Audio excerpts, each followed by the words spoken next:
오늘 불신앙을 극복하자라는 제목으로 하나님 말씀 증거하겠습니다. 마태복음 강의 76번째 시간입니다. 오늘 본문 내용은 변화산 사건 이후에 예수님께서 베드로와 야고보와 요한을 데리고 다시 제자들이 있는 곳으로 내려가셨을 때 일어났던 사건입니다. 다시 제자들이 있는 곳으로 내려가니까 거기서 한 아버지가 뛰어와서 자기 아들을 불쌍히 여겨달라 말합니다. 자기 아들이 간질에 걸렸는데 그래서 불에도 들어가고 물에도 들어가는데 이 간질 걸린 아이를 고쳐달라고 예수님 제자들한테 데리고 왔는데 예수님의 제자들이 능히 고치지 못합니다. 그래서 이 아이를 좀 고쳐주세요 라고 무릎 꿇고 사정하는 내용이 오늘 본문에 소개되고 있습니다. 우리 인생 살면서 수많은 문제들을 맞이하게 됩니다. 이렇게 간질 걸린 아들이 있는 사건들, 여러 가지 사건들이 우리의 가정 속에 또 우리의 삶 속에 또 우리의 교회 생활하면서 도전을 합니다. 그런데 사실은 이런 문제들이 문제가 아니라 그 문제를 해결할 수 있는 능력이 없다는 게 문제입니다. 병 고치면 되는 거잖아요.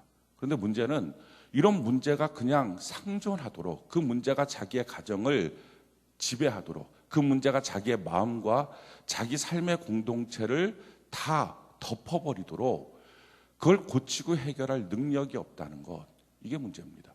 그래서요, 문제라고 하는 것을 두려워하지 말고 정말 이 문제를 해결할 수 있는 능력이 내게 있느냐, 그걸 점검하고 그 능력을 구하도록 하는 것, 이것이 필요합니다. 자, 그러면 왜 이런 문제들을 해결할 수 있는 능력이 없었는가? 오늘 예수님이 뭐라고 말합니까? 16절, 17절 우리 같이 한번 읽어볼까요? 시작. 내가 주의 제자들에게 데리고 왔으나 능히 고치지 못하더이다. 예수께서 대답하여 이르시되 믿음이 없고 패역한 세대여, 내가 얼마나 너희와 함께 있으며 얼마나 너희에게 참으리요, 그를 이리로 데려오라 하시니라. 예수님이 하신 말씀이 믿음이 없고 패역한 세대여 라고 말합니다. 왜 이 문제를 해결하지 못했느냐? 믿음이 없어서라는 것이 예수님의 답입니다. 그러니까 믿음만큼 문제는 해결되는데 내 믿음만큼 될지어다, 내 믿음만큼 이루어진다, 이것이 끊임없이 성경이 우리에게 가르쳐주고 있는 건데 지금 이 문제를 해결할 수 있는 믿음이 없었다 하는 거예요. 다른 말로 말하면 지금 여러분들의 가정이나 여러분들의 자녀나 또 우리의 삶에는 여러 가지 조건들 속에서 생기는 문제들이 그 문제가 금방 해결되는 게 아니라 그 문제가 만약에 상존하고 있다면 그 문제가 아니라 왜 내 삶에 이런 문제가 생겨, 이게 아니라 그 문제를 해결할 수 있는 믿음이 없다 하는 것을 알아야 합니다. 그래서 이 믿음을 구하는 것이 필요합니다. 예수님께서 그럼 그 아이를 데리고 와라, 그렇게 데리고 오라 하고 난 다음에 예수님이 뭐라고 하십니까? 우리 18절 같이 한번 읽어볼까요? 시작. 이에 예수께서 꾸짖으시니 귀신이 나가고 아이가 그때부터 나으니라. 자, 이 문제의 근원되는 아이를 데리고 왔을 때 예수님이 어떻게 하십니까? 꾸짖었습니다. 문제는 두려워할 게 아니라 꾸짖는 겁니다. 수많은 사람들이 문제 앞에 겁을 냅니다. 문제 앞에 두려워합니다. 이 문제 때문에 힘들어 죽겠다고 말합니다. 그거는 세상 사람들이 하는 방식이고요. 하나님의 자녀들은 문제를 두려워하지 않습니다. 도리어 문제를 향하여 꾸짖습니다. 풍랑이 있는 바다를 놓고 그 문제 가운데 제자들이 죽겠다고 노를 지으면서도 그것이 안 된다고 할 때 예수님께서 일어나서 바다야 잔잔하라, 풍랑아 잔잔하라, 바다를 향하여 꾸짖습니다. 그래서 성경이 말하는 일관된 표현들은 문제가 왔을 때 문제를 두려워하지 말자 하는 것입니다. 한번 따라해 볼까요? 문제가 있을 때 문제를 두려워하지 말고 문제를 꾸짖어야 한다. 아멘이십니까? 그 문제를 꾸짖고 그 문제를 해결하는 능력이 필요하다는 거예요. 자, 그런데 지금 제자들은 그 문제에 대해서 어떻게 손도 못 대고 있었어요. 예수님께서 꾸짖으니까 귀신이 떠나갔어요. 그러고 난 다음에 제자들이 와서 묻습니다. 예수님, 왜 우리들은 못 고쳤나요? 자, 19절 한번 볼까요? 이때 제자들이 조용히 예수께 나와 이르되 우리는 어찌하여 쫓아내지 못하였나이까 하고 묻는 거예요. 그랬더니 예수님의 답변이 뭡니까? 20절 우리 같이 한번 읽어봅시다. 시작. 이르시되 너희 믿음이 작은 까닭이니라. 진실로 너희에게 이르노니 만일 너희에게 믿음이 겨자씨 하나일 만큼만 있어도 이 산을 명하여 여기서 저기로 옮겨지라 하면 옮겨질 것이요 또 너희가 못할 것이 없으리라. 자, 오늘 이 본문 말씀은 예수님께서 뭐라고 말씀하십니까? 왜 우리는 이 문제를 해결하지 못했습니까? 제자들이 와서 물으니까 너희 믿음이 적어서 그렇다. 그러니까 이게 지금 성경이 우리에게 주시고 있는 일관적인 부분입니다. 왜 나는 이 문제를 해결하지 못할까? 문제가 너무 커서가 아니고요. 또는 뭐 다른 사건들이 얽혀 있어서가 아니라 성경의 대답은 아주 간단해요. 이 문제를 해결할 크기의 믿음이 너한테 없다는 거예요. 그래서 이게 우리에게 소망이 되기도 합니다.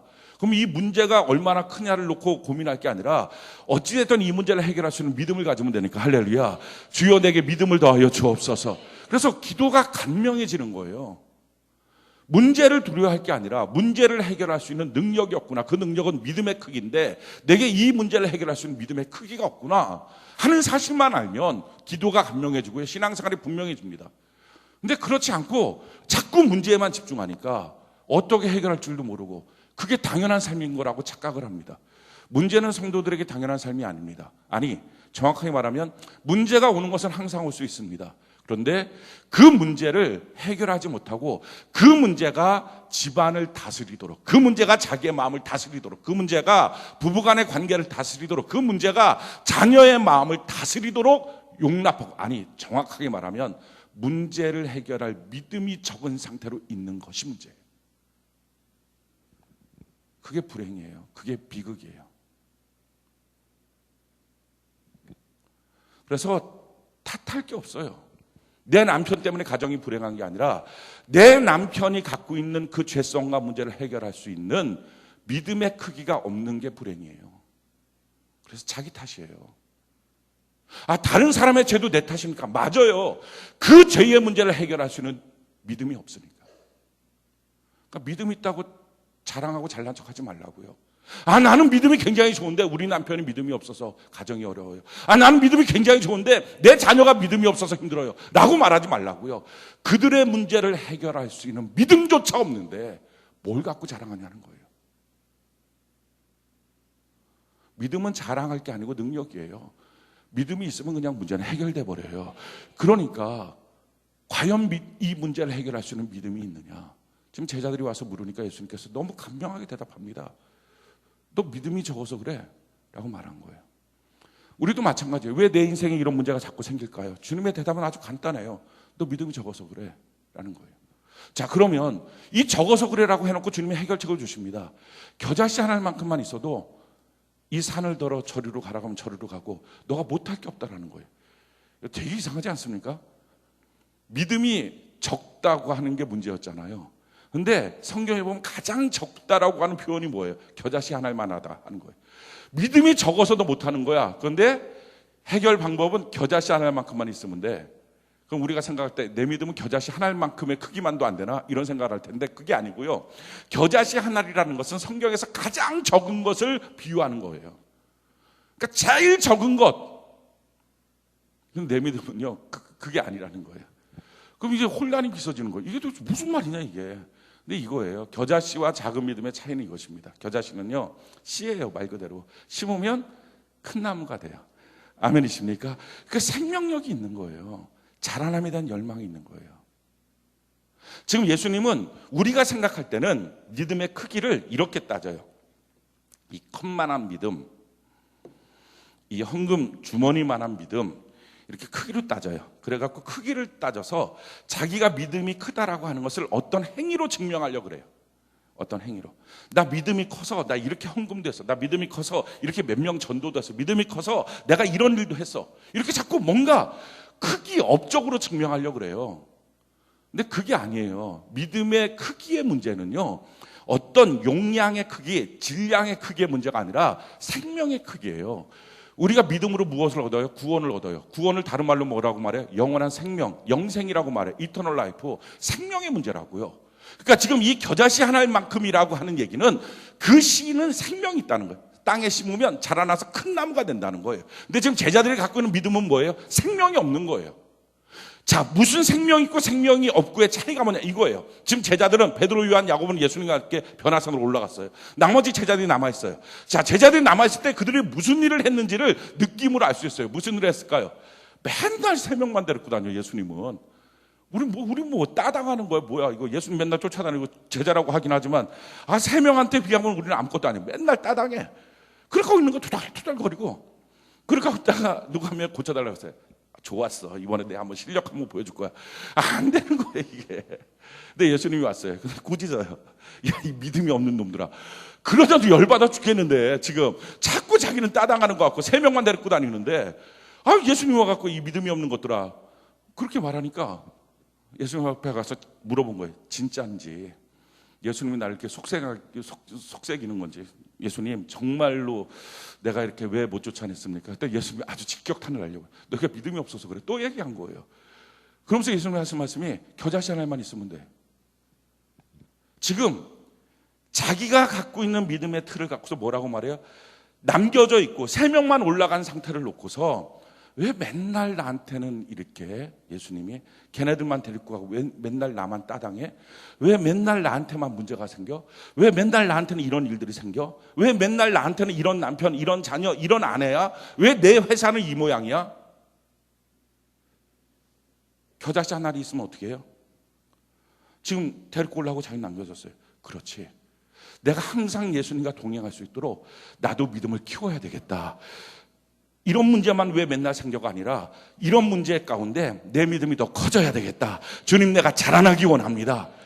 다른 거예요, 모습이. 지금 여러분들은 어떠냐는 거예요. 어떤 사건 앞에 왜 맨날 이런 문제만 생겨? 왜 맨날 나한테만 이래? 왜 맨날 우리 집은 이래? 왜 맨날 우리 자녀는 이래? 왜 맨날 우리 남편, 우리 아내는 이래? 왜 나는 사업장이 항상 이 모양이야? 라고 말하고 있는 사람이냐? 아니면 그런 문제들 앞에 주여, 내가 더 자라나기 원합니다. 하나님 믿음으로 이 문제를 해결하기 원합니다. 내가 좀 더 자라나서 항상 주님 곁에 있으면 좋겠습니다. 라고 기도하는 사람이냐? 아니면 그 상태에 머물러서 푸념하고 있는 사람이냐? 자라나기 원하는 열망이 있느냐? 자라남에 대한 열망이 없느냐? 이 차이예요. 그래서 신앙생활 하면요, 원망 불평하는 것은 사건과 일의 크기가 아니라 믿음이 작아서 그래요. 아니, 믿음이 없어서 그래요. 자라남에 대한 열망이 없어요. 생명이 없어요. 똑같은 문제, 아니 더 큰 문제가 있어도 기도할 거예요. 기도하면 하나님이 해결해 주실 거예요. 이 문제를 통해서 하나님이 어떤 역사를 하실지 기대가 돼요. 말이 다른 거예요. 믿음의 사람은. 지금 여러분들은 어떤 믿음의 사람입니까? 사건을 봤을 때 어떻게 표현하고 있습니까? 내 안에 이 자라남에 대한 열망이 있느냐 하는 거예요. 주일 성수 온전하게 하자, 11조 온전하게 하자. 근데 자기 안에 지금 그렇게 100% 순종할 수 있는 믿음이 없어요. 그러면 아유, 맨날 그렇게 하래. 그럼 뭐 나는 구원도 못 받은 거네? 난 예수님의 주되심이 인정이 잘 안 되니까, 그게 잘 믿어지지도 않으니까. 믿어지지 않는 게 아니라 생각도 안 해본 거예요. 정확하게 말하면. 그렇게 생각도 안 하고 살아도 별 문제 없다고 착각한 거예요. 정말 진지하게 생각해 보셨냐고요. 예수님의 주되심에 대해서 얼마만큼의 시간을 갖고 이 문제 갖고 하나님 앞에 정말 씨름해 보셨냐고요. 사도 바울은요, 3년 동안 씨름한 거예요. 그 문제를 놓고. 난 주되심이 인정도 안 돼. 얼마나 씨름했길래요. 얼마나 그 시간을 놓고 기도했길래요. 얼마나 그 문제를 놓고 하나님 앞에 몸부림쳐가며 내 안에 있는 이 죄성의 문제를 어떻게 하면 좋습니까? 라고 기도해 본 적이 있냐고요. 그래놓고 시인이 안 된다고 말해요. 정말 하나님을 향해서 시간 쓰는 것도 아까울 만큼 아무것도 아니고요.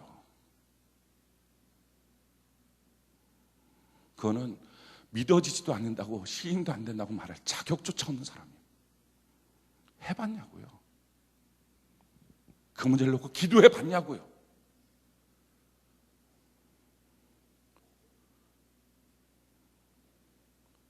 공부도 안 한 학생들이 시험을 갖고 얘기할 때 시험 얘기할 자격도 없다고 말하는 거랑 똑같이,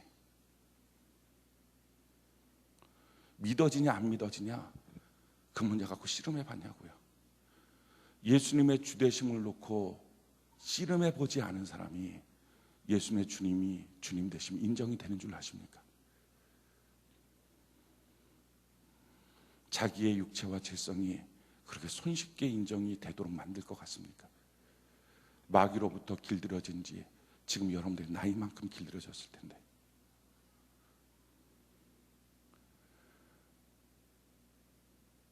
신앙생활 하면서요, 너무 쉽게 무임승차하려고 그래요. 너무 쉽게. 그리고 주어진 사건 앞에서는 항상 나는 어차피 안 되는데 뭐, 나는 안 되는데 뭐. 왜 예수님은 항상 이런 거예요? 왜 예수님 나한테 항상 이 정도밖에 안 줘? 이 정도 남편밖에 안 줘? 나는 왜 맨날 이 모양이야? 아니 처음부터 괜찮은 남편이 있어요? 처음부터 괜찮은 가정이 있어요? 처음부터 괜찮은 자녀가 있냐고요? 제대로 자기의 신앙 만들고 제대로 자기의 육체를 경건하게 만들고 제대로 가정을 세우고 제대로 씨름하기 위해서 피 흘리지 않는 가정이 있습니까? 어느 나라든지 복음이 들어갔을 때 순교의 피가 흐르지 않고 저절로 예수 믿는 나라가 어디 있습니까? 어느 가정이든지 복음이 들어갈 때 제사 문제로 피 터지게 싸우고 죽도록 두들겨 맞지 않은 며느리가 어디 있습니까? 그렇게 하지 않고 그 가정에 신앙의 가정으로 세워진 가정이 어디 있습니까? 저절로 된다고 생각하니까 자기는 씨름도 안 하고 싸움도 안 하고 자라남에 대한 열망이 없는 거예요. 너가 왜 문제 해결하지 못하는지 아니? 너는 이기고 싶은 마음이 없는 사람이야. 너는 이기고 싶은 마음이 없는 사람이야. 지금 예수님의 말씀이 그거예요. 정말 그 문제를 이기고 싶습니까? 정말 그 문제를 이기고 싶습니까? 그럼 주여, 이기는 힘은 믿음이라고 했는데 내 믿음을 키워 주시옵소서. 내 믿음을 키워 주시옵소서 하면서 하나님 앞에 무릎 꿇어야 되지 않겠냐는 거예요. 원망할 틈이 어디 있습니까? 투덜투덜 불평하고 짜증낼 틈이 어디 있습니까? 그러니까 그렇게 원망하고 불평하고 짜증내는 것은요, 낙심하고 좌절하는 것은요, 이기고 원하는 마음조차 없는 사람이에요. 그건 죽은 믿음이에요. 믿음이 있다고 말하지만 거칠에만 있는 것, 실제로 생명이 없는 믿음. 과연 내가 이기기 원하는 마음이 있느냐? 사람에게 물에 확 집어넣어갖고 옛날에 물고문들 하고 그랬잖아요. 이 힘이 얼마나 셉니까? 물에서부터 일어나려고 하는 이 힘이. 서너 명이 그걸 묶어갖고 집어넣고 있으니까 그렇게 하다 보니까 숨 막혀서 죽는 게 아니라 이 가슴뼈가 부러지고 여기 기도가 막혀서 죽는 겁니다. 물속에 숨 막혀서 죽는 게 아니고 그걸 누르고 있어야 돼요. 안 그러면 한두 명 누르고 있으면 이게 팍 일어서는 힘이 있으니까. 왜 그렇게 일어서요? 살아있으니까. 죽은 시체 갖다가 물에다 집어넣으면 일어서는 거 봤습니까? 문제가 있으면 그 문제 앞에 내 숨이 다 막히고 문제 앞에 내 눈이 다 막히고 죽을 것 같을 때 만약에 그의 믿음이 살아있는 믿음이라면 주여 이 문제 앞에 내가 질 수 없습니다. 이 문제를 내가 이기기를 원합니다 하고 이기기 원하는 열망, 자라나려고 하는 열망으로 일어나지 않겠냐는 거예요. 근데 원망할 틈이 어디 있어요? 낙심할 틈이 어디 있고 불평할 틈이 어디 있어요? 아니 힘들다고 말할 틈이 어디 있어요? 이미 이기기 원하는 열망이 없는 거예요. 이게 작은 믿음, 죽은 믿음. 그런데 겨자씨만한 것만 있어도 이기기 원하는 그 미세한 마음만 있어도 못할 일이 없다. 주여 내게 이기기 원하는 열망을 허락하여 주옵소서. 이기기 원하는 마음. 지금 여러분들의 삶 속에 어떤 문제가 닥쳐와도요, 그 문제와 더불어 살지 마십시오. 그 문제를 이겨버리시기 바라요. 그 문제가 여러분들의 집안의 전통이 되게 하지 마십시오. 그 문제가 여러분들의 자녀의 유전자가 되게 하지 마십시오. 그 문제가 인간관계 틀이 되게 하지 마십시오. 믿음으로 이겨야 됩니다. 예수의 옷을 입게 하여 주옵소서. 예수의 나라가 임하게 하옵소서. 예수의 권세가 임하게 하옵소서. 그래서 이 틀을 바꿔버리는 게 예수 믿는 건데, 예수 믿으면서도 똑같으면 무슨 의미와 가치가 있습니까? 그래서 성도들은요, 울 시간도 없어요. 낙심할 시간도 없어요. 힘들다고 말할 시간, 투덜투덜거릴 시간, 원망하고 불평할 시간도 없어요. 언제 남편 욕합니까? 언제 자녀 놓고 힘들다고 싸우고 투덜거릴 틈이 어디 있습니까? 언제 문제 앞에 힘들어 죽겠다고 옆 사람 만나갖고 이리저리 말할 틈이 어디 있습니까? 기도해서 믿음 키워서 이기기도 바쁜데, 그러니까 이미 그렇게 하고 다니는 인종들은 그냥 볼장 없는 거예요. 이거는 죽은 믿음. 사랑하는 성도 여러분, 지금 만약에 여러분들이 죽은 믿음의 소유자라면 예배 시간은 생명의 시간이니 살아나길 바랍니다. 나사로야 일어나라. 죽어서 시체되고 썩어 문드러진 나사로도 주의 명령 앞에 살아났는데 주여 나의 죽은 믿음도 살려 주옵소서. 그러니까 왜 이게 안 사느냐? 명령 한마디면 사는데 이유는 이게 지금 내가 잘못된 믿음이라고 하는 생각조차 안 하는 거예요. 그렇게 원망하고 불평하는 것이 너무나 당연한 문화처럼 여기는 거예요. 교회가 어떻게 이렇게 됐는지. 이건 교회가 아니고요, 동호회. 예수 좋아하는 사람들끼리 모여있는 동호회. 예수 좋아해서 모여서 축구하고, 예수 좋아해서 모여서 커피 마시고, 예수 좋아해서 모여서 국수 먹고, 예수 좋아해서 모여서 봉사하고. 정말 교회냐고요. 충만케 하는 능력 있는 동호회 수준으로 만들어서 그렇게 전락해버린 교회 우리가 다시 회복시키고 우리의 믿음이 산믿음 되는 은혜가 있기를 바랍니다. 어떻게 이 자라남의 열망, 이기는 습관들을 우리가 소유할까? 그 방법을 예수님이 오늘 두 가지로 설명해 주신 거예요. 22절, 23절 우리 같이 한번 읽어볼까요? 시작. 갈릴리에 모일 때에 예수께서 제자들에게 이르시되 인자가 장차 사람들의 손에 넘겨져 죽임을 당하고 제3일에 살아나리라 하시니 제자들이 매우 근심하더라. 자, 첫 번째는요, 전천후 신앙을 갖자는 겁니다. 이 제자들은요, 예수님이 뭐라고 말하면 내가 죽임 당할까? 근심. 너한테 이런 조언을 해줘. 무슨 신앙이 이렇습니까? 좋았다 나빴다 좋았다 나빴다. 어느 날 막 불같이 열심히 했다. 푹 꺼졌다가. 무슨 신앙이 이렇습니까? 자라남에 대한 열망은 이런 거예요. 하나님, 내가 어떤 상황, 어떤 일들이 몰려와도 한결같은 믿음을 허락하여 주옵소서. 그런 마음을 갖는 거예요. 한결같기 원한다. 그래서 전에는 그게 핑계거리였어요. 전에는 그게 변명거리, 불평거리였어요. 그런데 이제는 변명거리, 불평거리가 아니라 그럼에도 불구하고 나는 주님을 찬양합니다. 그럼에도 불구하고 나는 주님을 믿습니다 하는 전천후 신앙. 그래서 이제부터요, 신앙생활의 자라남에 대한 열망을 가지려면 가장 중요한 첫 번째는요, 평생의 핑계가 하나도 없어야 돼요. 우리 옆분들에게 한번 인사합시다. 너 평생에 핑계 변명이 없었으면 좋겠다.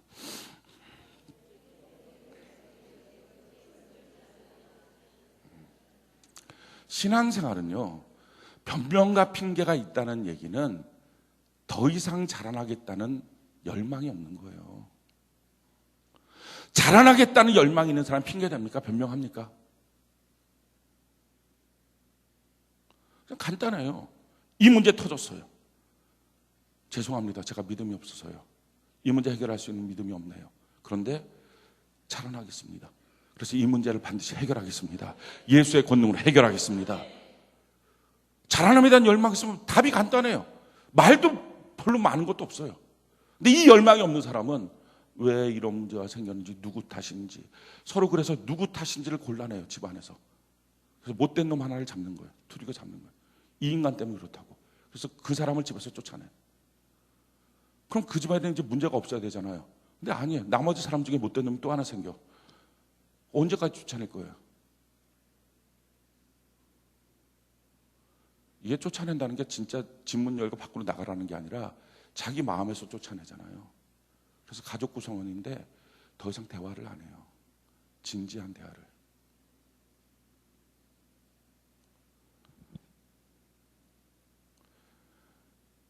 사랑하는 성도 여러분, 변명 핑계 대지 말고 그냥 내가 믿음이 적다는 것을 고백하고, 주님, 내가 이 믿음을 자라나는데 전심을 다하겠습니다 고백하고, 환경, 조건, 상황 이거 평생의 변명과 핑계대지 않고 탓하지 않고 언제나 한결같이 주님을 기뻐하며 감사하며 찬양하겠습니다. 항상 기뻐하자. 쉬지 말고 기도하자. 범사에 감사하자. 그래요. 이게 신앙이라고요. 항상 범사에. 그래서 우리 신앙생활 하는 거 오늘 결심했으면 좋겠어요. 여러분들의 믿음이 정말 산 믿음이 되려면 평생의 핑계 하나가 없어야 돼요. 평생의 변명 한마디도 없어야 돼요. 누구 탓하지도 말아야 돼요. 아주 이거 오늘 결심합시다. 아멘. 여러분들의 마음속에 죽일 놈을 다 없애버려요. 빨리. 하나씩 붙잡고 있잖아. 하나씩 지금 이놈의 죽일 놈 때문에 내 삶이 이렇게 꼬였다고, 이놈의 죽일 놈 때문에 내 가정이 이렇다고, 내 삶에 이 인간 때문에, 이 인간이 이렇게 사고치는 바람에 내 삶이 이렇다고, 뭐 5년 전 10년 전에 누구 사기 맞은 것부터 시작해갖고 아무튼 다 죽일 놈 하나씩. 오늘 마음속에는 죽일 놈들을 제거하는 은혜가 있기를 바랍니다. 옆집 사람 죽이지 말고, 사장 죽이지 말고, 이웃집 죽이지 말고, 죽이지 말아요. 죽이지 말아요. 다. 아멘? 죽이지 말아요. 죽이지 말아요. 우리 옆분들에게 마음속에 죽일 놈들 오늘 다 죽이지 말고 살려보냅시다. 이렇게.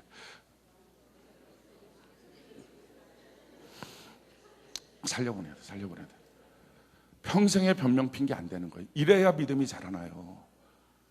핑계 있는 사람, 변명 있는 사람 절대 믿음 안 자라나요. 자기 합리화시키려고. 그리고 다 남 탓해요. 근데 정말 따져보면 남 탓할 게 있습니까? 자기 능력이 부족한 거지. 자기 능력이 부족한 거지. 그 문제를 이길 믿음이 없는 거지. 자, 두 번째, 오늘 예수님이 우리에게 가르쳐 주신 원리가 뭡니까? 24절부터 보니까요. 가버나움에 이르니 반세계를 받는 자들이 베드로에게 나와 이르되 너희 선생은 반세계를 내지 않니? 이 반세계는요, 성전세예요. 성전세. 그러니까 유대인들은 다 이 성전세를 1년에 한 번씩 반세계씩을 내야 돼요. 그러니까 이 성전세를 받는, 세금 받는 사람이 와갖고서 국세청 직원이 와서 얘기하는 거죠. 야, 너 성전세 너희 선생은 안 내냐? 그랬어요. 그랬더니 베드로가 내신다! 그러고 그냥 온 거예요. 세금 안 내냐? 그랬더니 안 돼! 그렇게 하고 왔어요. 와서 가만 생각해 보니까 예수님께 말할 게 뭐 한 거예요, 지금. 뭐라고 말해야 되지? 그냥 내 마음대로 예수님께 물어보지도 않고 나 내신다 하고 왔는데 결국 계속 주님 눈치를 보는 거예요. 그러니까 주님이 너무 답답하니까 먼저 말씀했어요. 예수님이 이렇게 말씀하는 거죠. 25절에 야, 시몬아, 너 생각이 어떠하냐? 세상 임금이 누구에게 관세와 국세를 받느냐? 자기 아들에게냐? 타인에게냐? 라고 물어봤어요. 그랬더니 베드로가 타인에게 받죠. 자기 아들한테는 안 받아요. 그랬더니 그래, 아들은 세금을 면하는 거야. 지금 내가 하나님 나라의 지금 아들인데, 너도 아들이고 하나님 나라의 아들인데, 게다가 성전세는 성도로서 하나님 나라의 아들인데 왜 내가 세금을 내야 돼? 그건 이방인들이, 다른 사람들이 내는 거지 라고 말한 거예요. 근데 거기서 말이 끝난 게 아니라 그 다음 절이 중요해요. 우리 27절 같이 한번 읽어볼까요? 시작.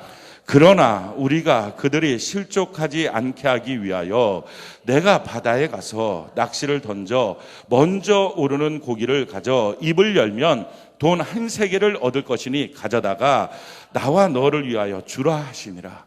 세금 내라는 거죠.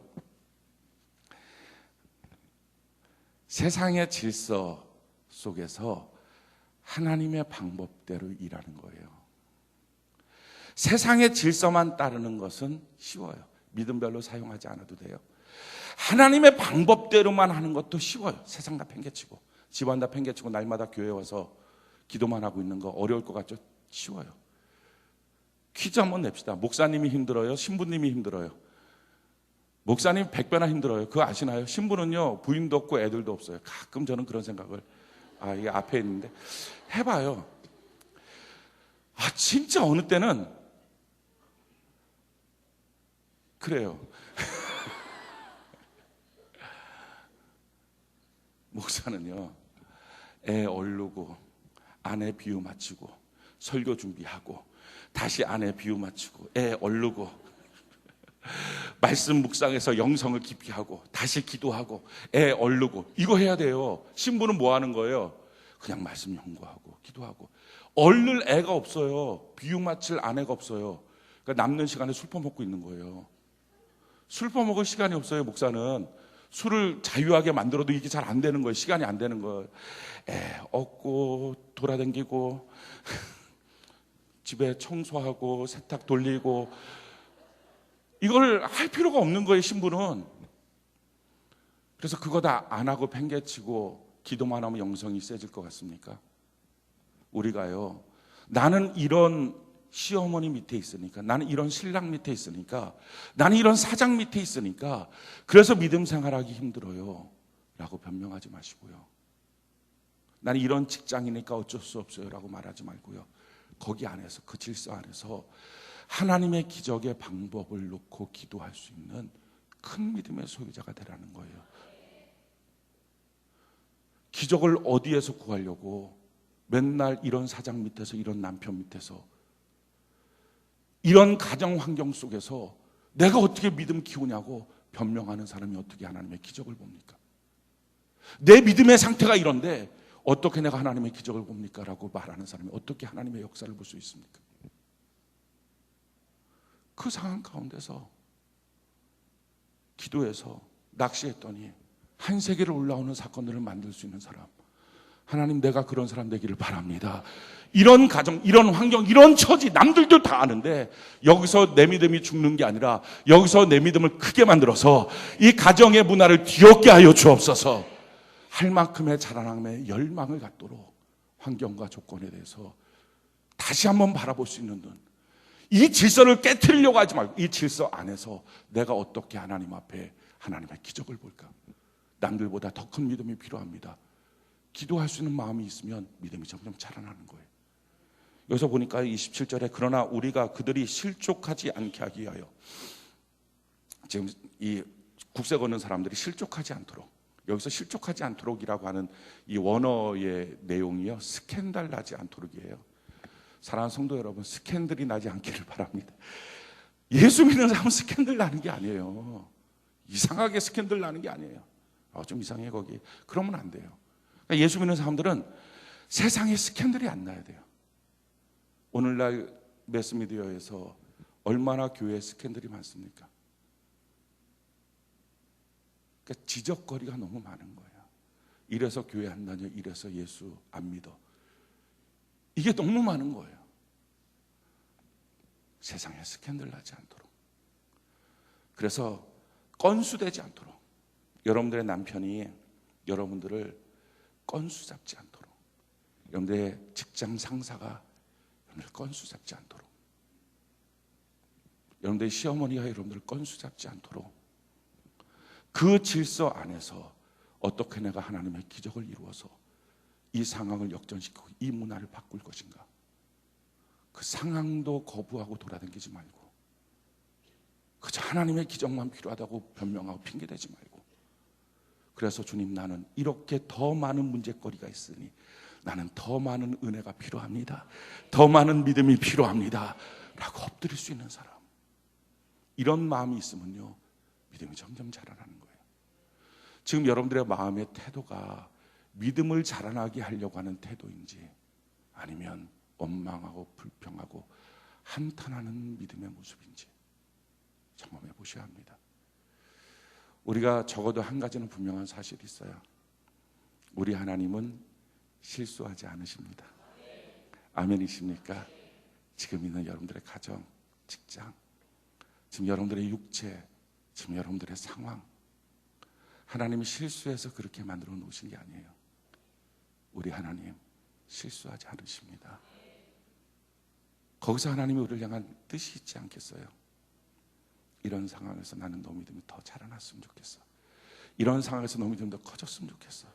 그래서 정말 믿음의 명문가문, 축복의 명문가문 나는 너가 이루었으면 좋겠어. 우리 하나님의 기대를 갖고요, 우리의 믿음이 자라나는 믿음 돼서 문제 앞에 한탄하는 자가 아니라 문제를 이기는 믿음의 소유자 되기를 예수님 이름으로 축원합니다.